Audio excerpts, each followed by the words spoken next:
Hi, I'm Krishona Martinson, Equine Extension Specialist at the University of Minnesota, and today we're going to walk through how to properly brush my horse. My assistant for today is Montana Martinson. So Montana is going to demonstrate how to brush, and I'm going to go behind the camera and walk you through it. So Montana is going to demonstrate how to properly use different brushes. She's holding here a metal curry comb, which everyone is probably very familiar with. There are also different versions of curry comb, including plastic ones, and then also different rubber ones that come in different sizes and shapes. The first one is a circular one.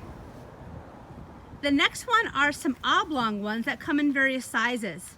The one she's holding is more for children-sized hands. You can see how small it is. And then these are more for adults. And if you turn around, you can see that they have little holders where you can place your hands. So Montana's going to pick her favorite curry comb, and to use a curry comb, you're going to want to make small circular motions, and what that does is it loosens any type of mud or debris on the horse. So here we have a very patient mare breaker. It is spring in Minnesota, and you can see the arenas on the other side of the fence. We still have snow. And these horses have been out in a dry lot during the winter, and you can see they are quite hairy and dirty. So I think spring is an especially good time to have good grooming to help horses shed that winter hair and of course get them clean throughout from the winter months.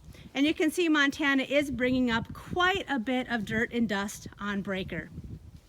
The one thing to caution about with curry combs is that, especially the metal curry combs, is they really can cut and dull the hair. So you have to be careful, and I think that's why these rubber ones have become more popular over time.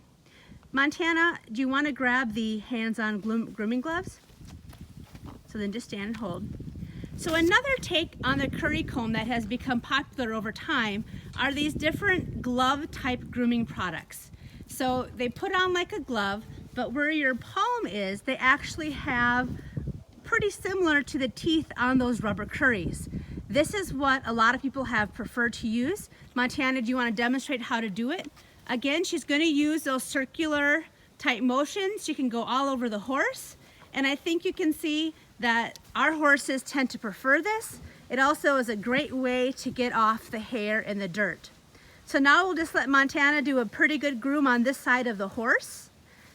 Now, one thing with any kind of a curry comb, whether it's the metal, the plastic, or the rubber, or these hands-on gloves, is that you never want to go below the horse's knees or hocks, simply because there are a lot of tender structures and ligaments and tendons in that part of the limb, and we want to make sure that we never damage them with these more aggressive brushes. So now that Montana has done a pretty good job with her curry comb, now you can almost see that Breaker being a sorrel, especially over her rump, over her hip. You can see that there is some dust, and of course there's hair flying. A pro tip to all you ladies out there: if you have lip gloss on, it is not a time to wear lip gloss when you have hair flying. So the next thing she's going to use is a series of brushes. These are mostly called dandy brushes, and they come in different firmnesses. So the first one is actually a very firm brush. The bristles are very firm. You would want to use that next after your curry comb. So Montana's going to demonstrate this. And now, when you use these dandy brushes, you actually want to make short, quick strokes to help get the dirt and the debris and that dust, that subtle dust, and you can almost see, hopefully, that as she's brushing over Breaker, that you can see the dust and the debris coming off of her, and she's actually starting to get her sorrel color back and not that dusty, dirty color. You can probably also see hair flying off the horse.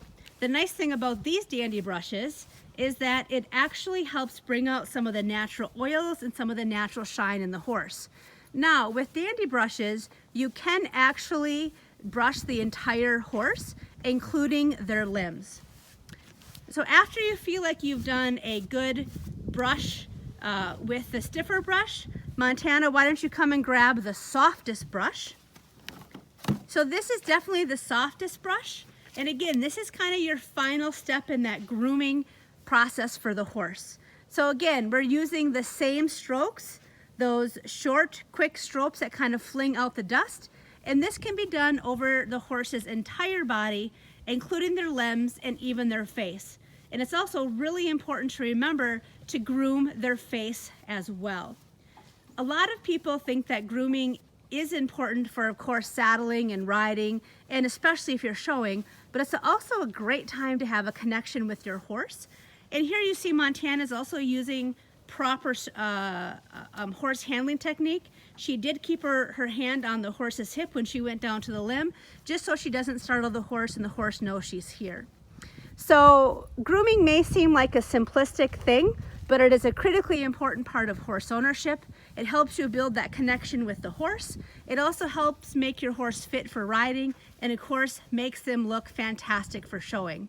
So again, Montana, you can stand there with Breaker. I just want to thank Montana and Breaker for helping demonstrate how to do proper grooming of the horse.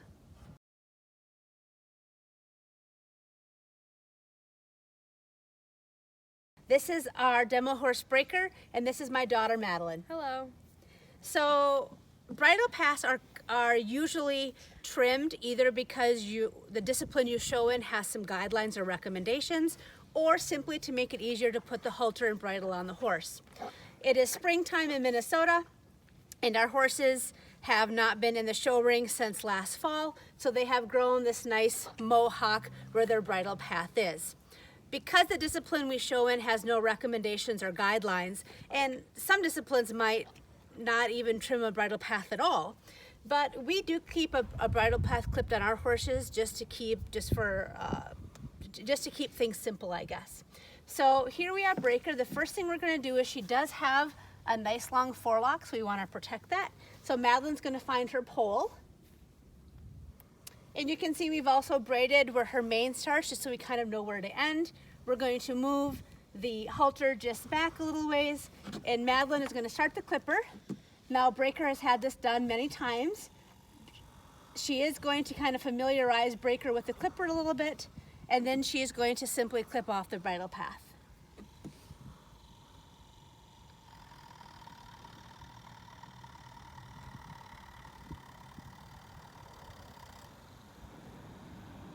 So there you can see we've taken off her bridle path.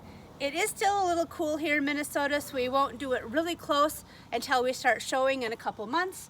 Madeline might just kind of clean it up here, but that is primarily how you clip a bridle path.